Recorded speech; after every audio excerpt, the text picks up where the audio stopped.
All right. Hello, everyone. Good morning. Thank you for joining us. We love it when policy nerds show up at a tech conference to talk about state ed policy. So thanks for joining us. My name is Ann Wicks. I'm the Director of Education and Opportunity at the George W. Bush Institute.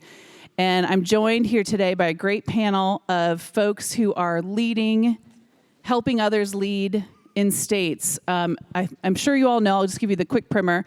The real action happens in ed policy at the state level. The federal policy is pretty thin by design to let the states lead. So that means it can get pretty active, hot and heavy on the policy side at the state level across all 50 states.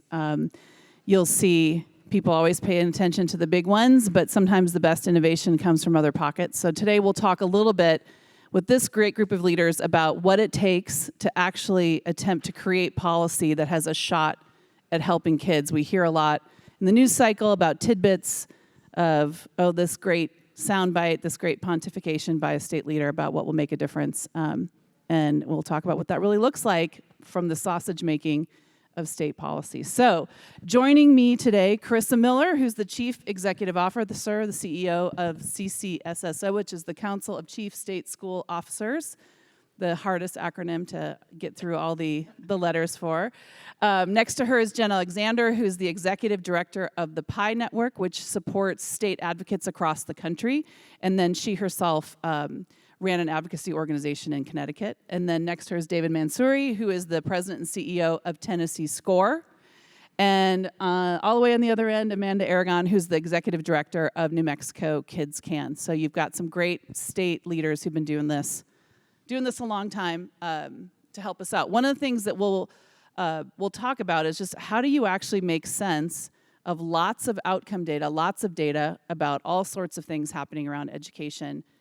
Apply that to where is the place you should focus, what does your political will and landscape look like, so you can actually get something done that actually turns into a policy at the end of the day. It's never quite as simple or logical as it may sound. So let's just start with that kind of big question, actually. So this is, in education, we all think we're experts because we were all students at one point. We all went to school. A lot of us know kids who might be in school right now, so that gives us our own personal expertise. It can be complicated to really educate all kids well. It's a big system with lots of local control and decision making.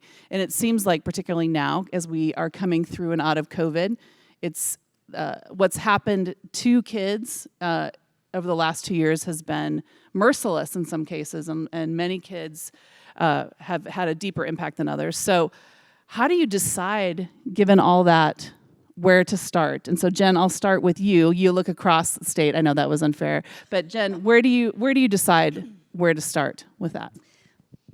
Well, so the first thing I would say as I was thinking about this question beforehand is that it is very unusual for an advocacy organization to, in one given year, like start fresh and say, this year we're going to tackle X and check that box and it's going to be done. It is usually like a multi-year effort. So you're usually thinking about what have we done, what are we building on, where are we now, and where do we want to go long term.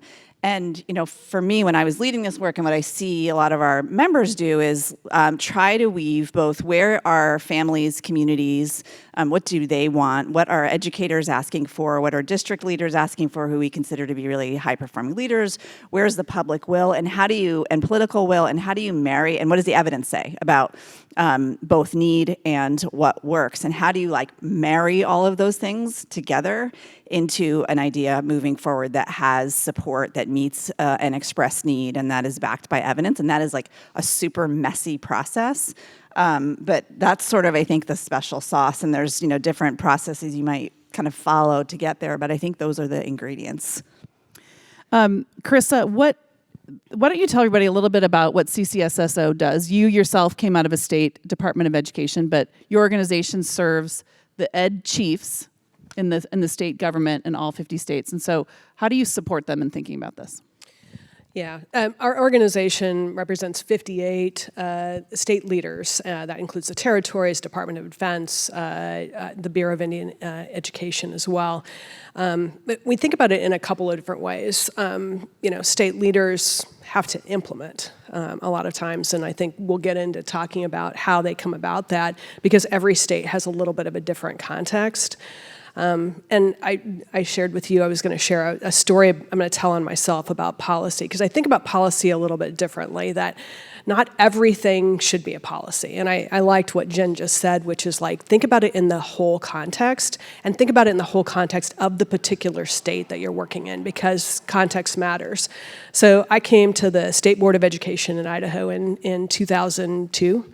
Newly minted, No Child Left Behind. I was pretty new to the policy world. I was like, you know what? State board rule, which has the force of law, if I just put all those things in there, I'll be able to refer back to, and I still remember it, IDAPA 08, 02, 03, Section 111, and the districts will have to do what's in there, right? So it was like just detailed and precise and what we needed to do for You were drunk with power. I was naive, I think. So fast forward to 2009, I come back and I work for the elected official in the State Department of Education, and we're trying to do accountability waivers, which was different than the accountability workbook. And I look back on that and I'm like, who put this stuff in here? I'm gonna have to go back to the state board. I'm gonna have to like undo all of this. Yeah, that was me. I did that. I did all that detail, and now I got to go back in front of the board and explain to them what it is. So I guess what I would say is policy should be the high level, the big picture, the where are you going and what do you want to get done, and the details need to be flexible enough that you can get to the end goal. But sometimes I think we forget about policy, and policy is like a check the box, get that policy in place, move forward, and then we're done. And that's only just one step of it. So.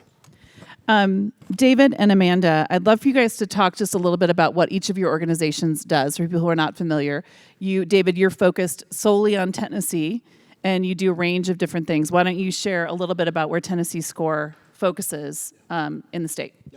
Absolutely, yeah. So Tennessee SCORE is a 501c3 nonprofit, nonpartisan research, advocacy, and practice organization that was founded by Bill Frist, the former U.S. Senate Majority Leader, a post-Senate career, really thinking about how to drive policy change in Tennessee. And as folks in this room may appreciate, Senator Frist is a former heart and lung transplant surgeon, does a lot of work in the healthcare VC space, and was interested in the connection between health outcomes and education outcomes. And we know that when young people are better educated, they end up having better life outcomes, health outcomes, they vote at higher levels. And so that kind of thinking is really the sort of impetus for SCORE in its creation. And so we really think about our work in three ways. One is how do we drive an overall kind of education improvement agenda for Tennessee? So how do we bring lots of different partners together, really in many ways kind of through a collective impact model to align priorities in education. Second is around policy advocacy. So how do we drive an agenda forward, both in K-12 and education, K-12 education and higher education, that we believe will improve outcomes for students on the policy side. And then third, maybe to the point earlier, we have a set of our work that's really focused on what we call strategic practice. So it's not necessarily a technical assistance provider, but really helping school districts, post-secondary institutions, leaders who are implementing the policies, these policies, making sure that they have the right support to do that implementation well. And we always think about this quote that I think Michael Barber said, which is that the change is 10% policy and 90% implementation. And so really thinking about how do we make sure that leaders and communities are supported well to implement the work that they're doing. Amanda, how about you? Yeah, so New Mexico KidsCAN is about 4 years old, and I'm part of the 50CAN network. And we do a lot of the similar work, except we don't do as much support on the practice side. So we're more looking at state-level policy. When we started, it was actually state-level policy. That was our primary focus. And the politics are just challenging. And so we kept running up against, like, can we actually make the change that we're trying to make in New Mexico if we're only focused on state policy? And the answer very quickly became no. We have one very large urban district that educates about 25% of our kids statewide. So we're like, actually, if we can move Albuquerque Public Schools, we can start to move the state. If we can get them to do good things, they're the #1 story on the news every night. So maybe other districts will start doing those things if we get Albuquerque to do them. So then we started doing district level policy making. And then the politics are still challenging. So then we were like, well, we got to do electoral work. So now we do electoral work on school board elections and our charter authorizers and a little bit in the legislature. So our primary focus is improving education in the state of New Mexico because I'm a graduate of New Mexico Public Schools. I grew up in New Mexico. My whole family's there. We have been like 48th, 49th, 50th, 51st my entire life. And so the whole orientation of our organization is to make sure that we're putting policies in place that allow us to rise up from the bottom of the list. And I tell people all the time, I'm not really going to be content at 40. Like, I think that we can be one of the best states in the country when it comes to education if we can agree on where we want to go, which seems to be the challenge.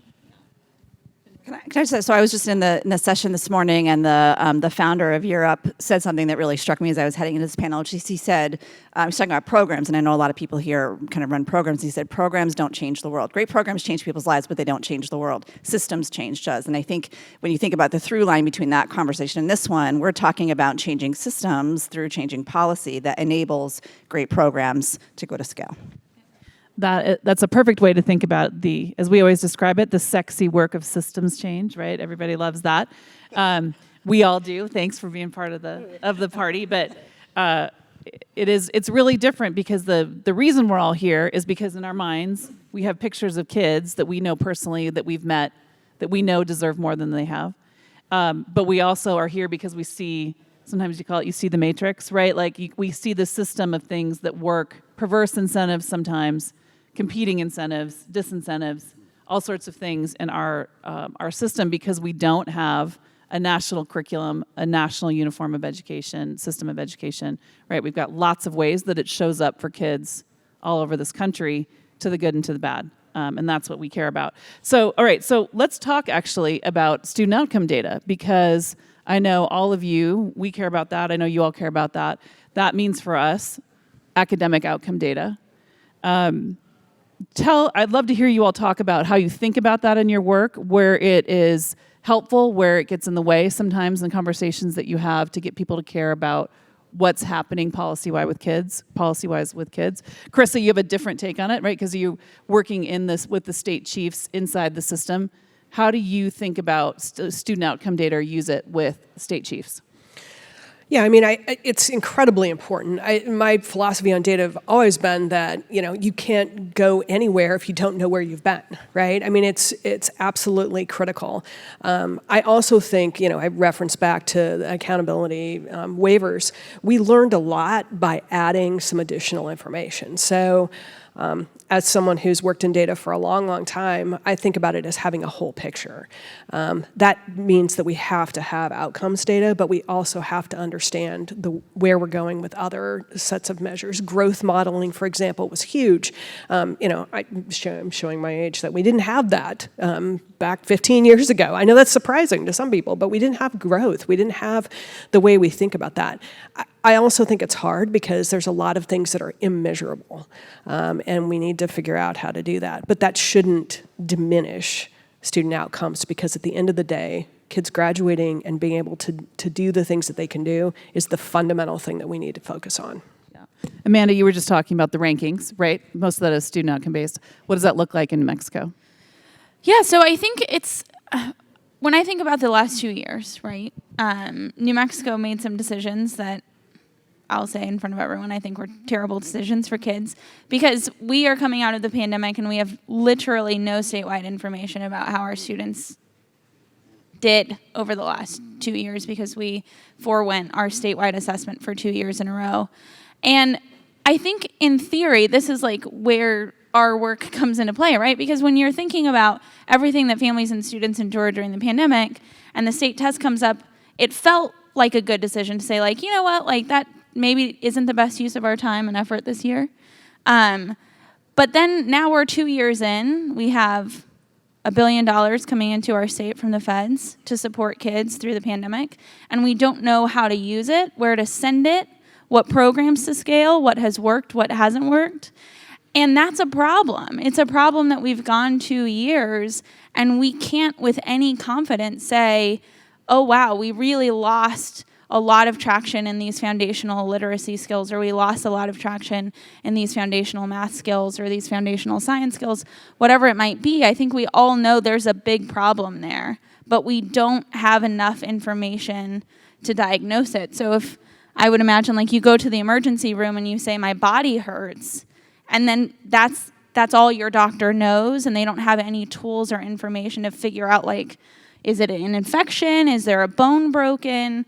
To me, that feels like where we are in New Mexico, and in some ways, it's the most challenging issue I've had since starting New Mexico KidsCAN to fix, and it's also maybe, this is the optimism in me, maybe it's an opportunity for everyone to say, like, all these fights that we have about assessment, can we just level set on, like, oh, this is important information, and for a second, like, take a step back from the arguments and say, we need this information about our kids to figure out how we want to move forward. David, Tennessee has a rich history of paying attention to student outcome data and then building policy, resources, interventions, trying to figure out what works in your state. It's like a chain of leadership that's crossed parties, honestly. Tell us about what that looks like right now in Tennessee. Yeah. So a couple examples I would give, and maybe one, talk about a little bit in kind of historical, what we're doing now, and then maybe some also opportunities for how we think about data use moving forward. So it's interesting. I think in many ways, Tennessee's kind of education reform, education improvement journey started driven by a couple of key compelling data points. In 2007, the state received 3 Fs from the U.S. Chamber of Commerce on its Leaders and Laggards report, and one of those Fs was for truth in advertising. So the state assessment, student results on the state assessment could not have been more different than the state's results on the nation's report card. And this was kind of a wake-up call, I think, for leaders in the state, recognizing that we were essentially telling students that they were prepared for post-secondary education in the workforce, and they actually were incredibly unprepared for post-secondary education in the workforce, and incredibly unprepared for the next grade in many ways. So that sort of initial kind of, I think, openness to what the data was actually telling us in terms of how students were doing led to a whole bunch of reforms in the state, many of which are, to Ann's point, grounded in really effective and strong data use in Tennessee. So even as an example, our teacher evaluation system in this state, which is a multi-measure evaluation system, is really grounded in data. And so as an example, the growth that students are making from year to year is part of the way we evaluate and provide support and feedback to teachers in our state. And I think that's a really important thing. To Amanda's point earlier, one of the things that advocates in Tennessee felt very strongly about was that we needed to continue to administer our state assessment throughout the pandemic so that we would know how to use resources most effectively. And fortunately, our governor and leadership in the state were also committed to having that data to inform decisions that we were making. So I think, generally speaking, it's sort of a culture of data use, of using data to make important policy decisions. But I think what's exciting also is to think about how we use that data to make decisions moving forward. And one just example that I'll give here, and that maybe this room will find interesting, is how we actually connect education data and workforce data in much more sort of meaningful ways. I think a lot of the time, the information that we have around how students do once they enter the workforce is anecdotal. If we think about a lot of information as an example that post-secondary institutions have in terms of what data they have from their alums, a lot of it's self-reported data. It's not exactly data that's telling us how well students are doing once they enter the workforce. And so one of the things that we're really interested in right now is connecting education data and workforce data in much more intentional ways. And I think that has the opportunity to, as an example, influence and inform the policy decisions we make about what's happening in high schools, what kinds of courses we're offering, what does the high school experience need to look like, and also inform heavily what post-secondary institutions are doing and look like. I think, if Tennessee is like any other state across the country, we have a real challenge right now in terms of post-secondary persistence and completion in our state. And that also means that more and more students are not necessarily prepared for the workforce. And so better connecting what post-secondary pathways, credentials, and opportunities exist in a way that directly aligns to workforce need and job opportunity, I think is is an opportunity as we think about the way we use data to make important decisions moving forward. Jen, you get to see this across the country. What do you think? So I think my colleagues spoke beautifully about how to use data to kind of drive policy and drive campaigns. I think there's two things that pop to my mind when I think about this question. One is there is a lot of conversation right now, and I always kind of like get my worry radar up when I hear someone say things like, and I know this is not what you meant, but some things can't be measured. Because I think sometimes that's like we don't really we think that the way we measure things is the cause of the inequity versus like the revealer of the inequity. And if you paid attention to the news, you might have seen, as an example of that MIT, which had abandoned the SAT in its requirements, just went back to using the SAT because they found that not having that kind of a measure actually increased inequity and decreased diversity in their incoming classes, which is really interesting to me as like kind of an indicator that measurement does matter, and that's something that and it's an important tool towards the kind of equity of opportunity that we seek. I think the other way that I've seen data kind of be powerful in my own career, beyond kind of helping set an agenda, understand what works and what doesn't work, is actually changing beliefs. And I'll share a little story, which is about 10 years ago, the organization I had worked for in Connecticut was about 10 years old at the time. And we spoke to our appropriations chair committee, who had been in the Senate for a very, very long time, as a woman of color, and said to us, until you all came into this building and started showing data about what kids of color could achieve, nobody believed that kids of color could achieve at high levels, which is sort of upsetting, but also kind of a fundamental eye-opener that data has the power to change beliefs in ways that sometimes we underestimate. Can I, so you're right. Like, we were supposed to be like riveting here and argue about something. So I was like, you tried to be argumentative, but not really. We're just too nice in education. And you're right, that's not what I meant. What I meant is that it can be additional things. And during the pandemic, I think, Amanda, clearly it was very hard in certain states to get assessment data done. 2020 was a wash, it didn't happen. 2021, there are only a few states that didn't actually give the assessment. But what we got from those assessments it could be rife with problems, right? And so making decisions on bad data, I think sometimes can be worse than making decisions on no data. But we should be looking at that. We should talk about that. We should be transparent about that. So, I just want to put out that I think our chiefs are struggling with, like, okay, we gave the assessment, and some places, Tennessee being one of them, we gave the assessment. It was most kids, right? And the pandemic hit states in different ways. And so you got to look at, okay, what else do we have? And the state should come up with ways to have other information so that we can make good decisions. But yep. Texas is one of the states where we sit in Texas that gave the assessment. It happened we got our data going into a ledge session in Texas. Every 2 years we have a ledge session. And there was a couple of bills that were directly built on that outcome data. David, to your point about 10% policy and 90% implementation, is now where we are with those bills, because one of them allowed for kids who failed that summative assessment, we call it the STAR in Texas, could qualify for tutoring. And so the challenge is hiring enough tutors to serve those kids, but that policy was developed directly because the outcome data showed gaps specifically. Another thing that was interesting about that is those kids could also have access to the best, most effective teacher their next year to help them make up ground that was missed. So it's interesting when you think about the policy design sometimes that you can come up with.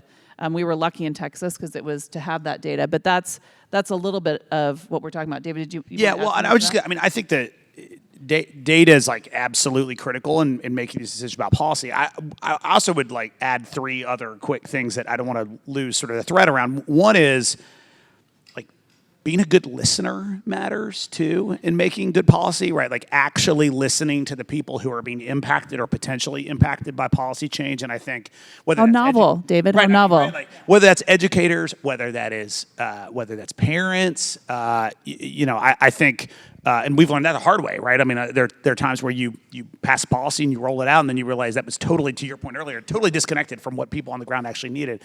The second is, I think, and we try to think about this at SCORE, but thinking about the way we can pilot and sort of try out things without having to put it in the the code formally. And I think we have an opportunity in education to do more of that, to work with innovative district leaders or individual charter management organizations, to try out new things that could actually result in a state policy later if it's proven to be really effective. So that's, I think, something that I would just sort of put on the table.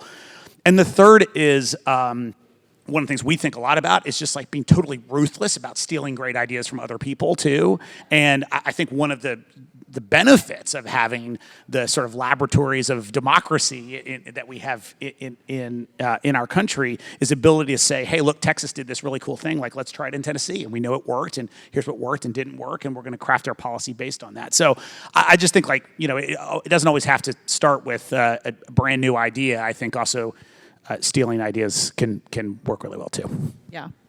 Yes, and that is a good part. The organizations that Jen and Carissa lead help sort of sum up the states in a really important way. One of the things that I want to shift to is talking about political landscapes and the human complexity of politics, right? And sort of how that impacts policy.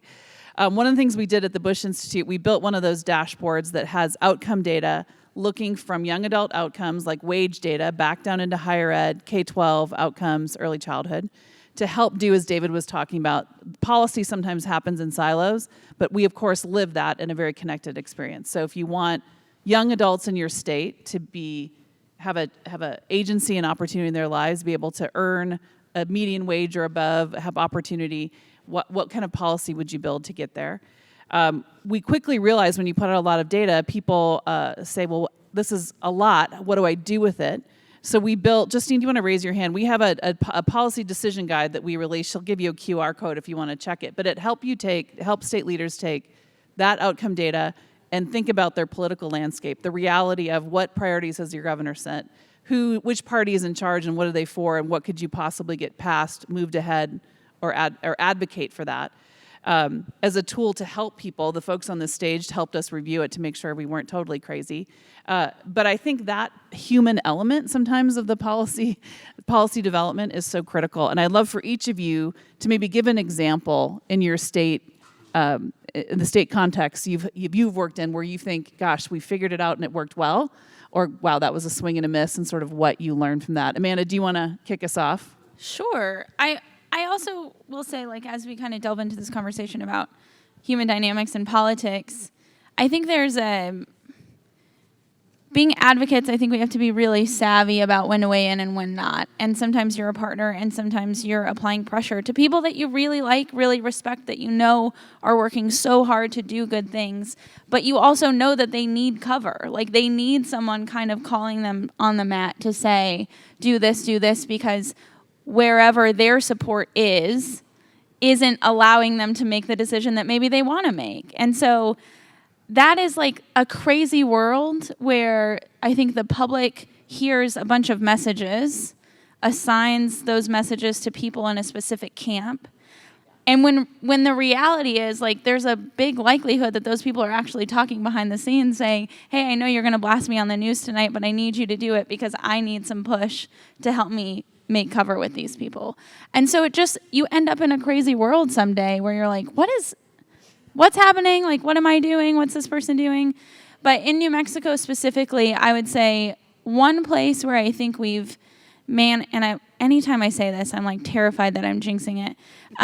One place that I think we've managed to find some common ground along the political spectrum is 4 years ago, our new governor at the time was pretty adamant in her campaign that we were going to have a charter school moratorium, that we wouldn't open any more charter schools in New Mexico. And that is a very different place than where we are today. So we passed a piece of legislation this year that actually supports charter schools and getting better facilities, which are a huge challenge for them.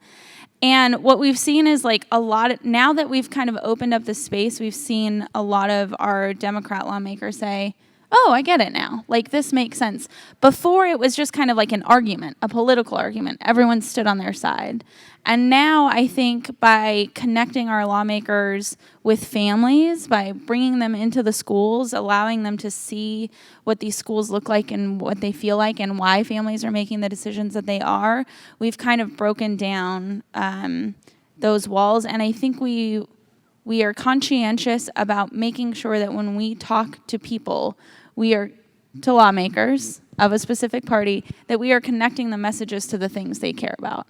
You know, for a Republican, charter schools are more open and allow more flexibility and autonomy. For our Democratic lawmakers in New Mexico, we say, look at this school that's serving 100% students of color from low-income neighborhoods that are tripling the district school. Don't you think that this should be a school that exists for kids?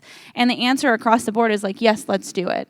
And so I think it can be done if you're intentional about not fanning the flames of the political machine, which is not always possible. That's true. Carissa, do you have an example? Well, I don't know. I'm not going to pick on a specific. I want to give you a couple of things to think about. I pulled up. In November of 2020, the Education Commission of the States published it's something that shows the landscape of who in each state has the authority to make changes in policy and laws, and it talks about what the state chiefs do. So I'll make sure that we have that for you. But just for the landscape, we have 12 elected chiefs. We have 16 appointed by governors, 21 appointed by boards, and 1 mayor appointed. So that makes for easy, service of membership. That's a political chessboard for you. That's right. But I appreciated what Amanda was saying, is that it's an ecosystem.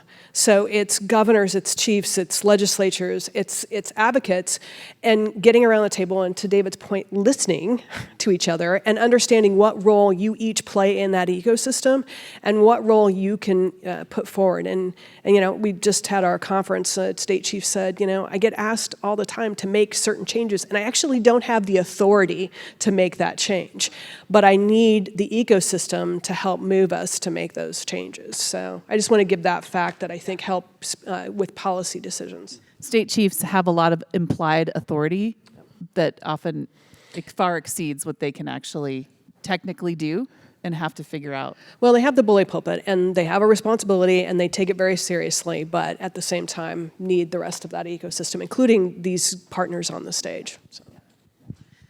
David, go ahead. Yeah. Just on the question of politics and impacting policymaking.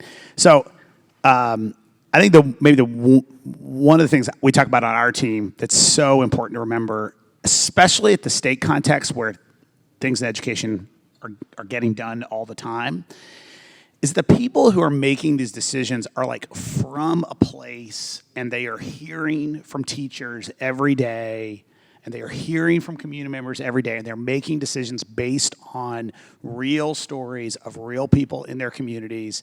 And there's this book that we've talked about on our team called The Righteous Mind by Jonathan Hyde. If you haven't read it, you should definitely read it. And it essentially, I think, provides a very helpful set of frames for how to think about the way people make decisions.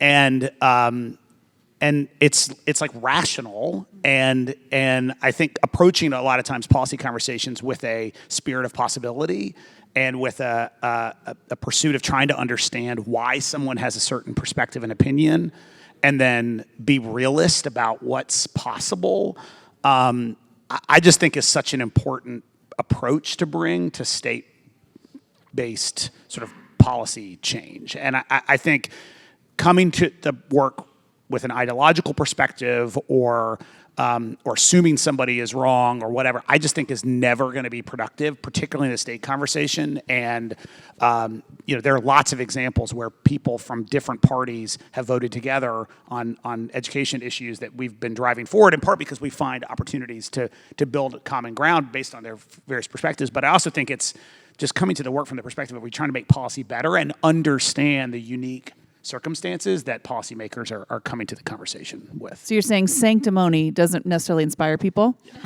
but maybe some optimistic pragmatism is a good one. I think that's right. Yeah, Jen.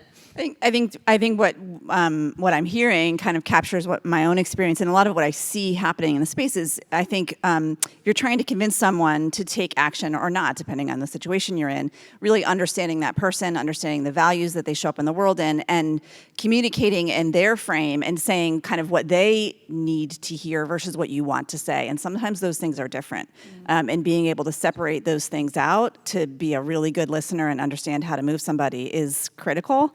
And then I would also just say, I think part of like an advocate's job is to understand all the different sort of influencing factors on a person that has to make a decision, and making the risk of not doing something worse than the risk of doing something. So how do you figure out what that person is worried about? It's often self-preservation and re-election, and like figuring out how you influence those factors, or like a particular donor's opinion, or whatever the things are that matter to them, and kind of influencing the things around them. So again, just really understanding who's making those decisions, what's driving those decisions, and how can you help influence that towards the outcome you're looking for. Can I add? I often get asked the question, how do I get a chief's attention on X, right? And I will say, well, that's interesting. Do you know what their priorities are? Do you know what they're trying to achieve? Because 1,000 emails a day pitching you on something that's going to fix something that you're not working on at this point is not helpful. So if you're asking, how do I get somebody's attention? It's by knowing what they're working on, knowing what they're trying to achieve, and how what you're bringing into them actually helps them achieve that. I'd also say, to the point that David was making, diagnosing what the policies are that have had sustainability in a state, and understanding what the key components of that were. Who were the people that were involved? How did they get that done? Because there's been plenty of policies that have been put into place, and 2 years later they're gone because they had a champion for it, but they didn't have people who owned it, and that meant across that ecosystem. So. And can I jump in on please, that? Amanda. Because, when I think about the question, like, can you build state policy with a real shot at helping kids? I think you know this, use Tennessee as a model often, because I feel like you guys were where we were as a state. We also received Fs on that rating, and you've improved and we haven't. And so when I'm trying to work with lawmakers or elected officials or whoever it might be in New Mexico to say, like, this is possible. But what I think has made it more challenging in New Mexico is a state that changes the party of governor every 8 years, almost like it is a pattern that has repeated for the duration of my life and long before. And since our governor appoints the state chief, it just creates havoc in the system. And so when we set out to create New Mexico Kids Can, it was with the goal of balancing this swing. For so long, New Mexicans have been like, oh, the government will fix it. The state chief will fix it. The governor will fix it. And it was like, no, we have a responsibility as the community of this state to tell our elected officials and our secretaries of education and our governors what we want. And maybe if we do that, if we all take a more active role in policy making, then if we can kind of steady this stream and have some continuity, we can actually keep things in place to show long-term sustainability. But if we're just putting things in place and then scrapping them when the next people get into the office, you're 50th in education for a really long time. Yeah, whiplash, and kids suffer. All right, so we've just got a couple minutes left, so I'm going to ask you guys to leave our audience here with a couple of bits of advice or thoughts on two things. What measure or resource are you particularly watching right now, particularly as we're coming through and out of COVID? And the second, what is giving you hope right now about education? All right, Carissa, I'll start with you. I have to think about what measure I'm watching, but I'll say the two things that give me hope is, one, during a pandemic, we took down things that we thought we never could take down. Rules, policies, we did things we didn't think we could ever do because we had to. And that gives me hope that we can actually go forward. Also, that there are things being put into place that are sustainable. I lived through ARA also, the big wave of money. And so I keep my eye on what's being put into place that will be there once that big pot of money is gone and still is going to help kids. Jen? What am I watching? Well, I'm watching, for my job, I'm watching the amazing work of our members who are really on the front lines. I think we're watching what's being done with the incredible amount of money in this very unique opportunity, with both an immense need and unprecedented resources, and trying to figure out how we are going to leverage this for long-term, sort of short-term needs and long-term change. And what gives me hope, I think, are, I attended a couple sessions about polling, and there is this really unique moment where where we do have families who are have shifting attitudes and different, because we saw firsthand what was happening in our living rooms or our kitchens, sort of different ideas about what we might want to see from the system. That's giving me a lot of hope that there might be some consensus for real systems change. What's giving me hope are seeing a lot of the innovations that are coming on the ground that might meet the needs of that moment and show us a path forward in terms of the kinds of barriers we need to break down or incentives we need to create through policy so that we can take programs to systems change to world change. Great. David? Yeah, what am I watching? Two things. One is how are districts spending all the federal stimulus dollars, and how are those plans changing as they're learning things over time? And then also, I'm watching how post-secondary institutions, particularly community colleges, are changing what they're doing in light of the shifting economy. And then what's giving me hope is I feel like every day there are new models, and a lot of these are charter school models, new and innovative models that are thinking differently about how they're delivering education to students, particularly students of color and economically disadvantaged students. And I think that's really exciting, and I don't know, it just gets me energized about the work. Great. Amanda, close us out. Also, ESSER funds, but figuring out how we can get parents information so that the next time they're sitting across the table from their student's teacher at their next parent-teacher conference, they can say, I know that my kid is struggling here, and what are we going to do about it? So like any measure that empowers parents to have true partnership with their teachers is something that we're watching and trying to amplify.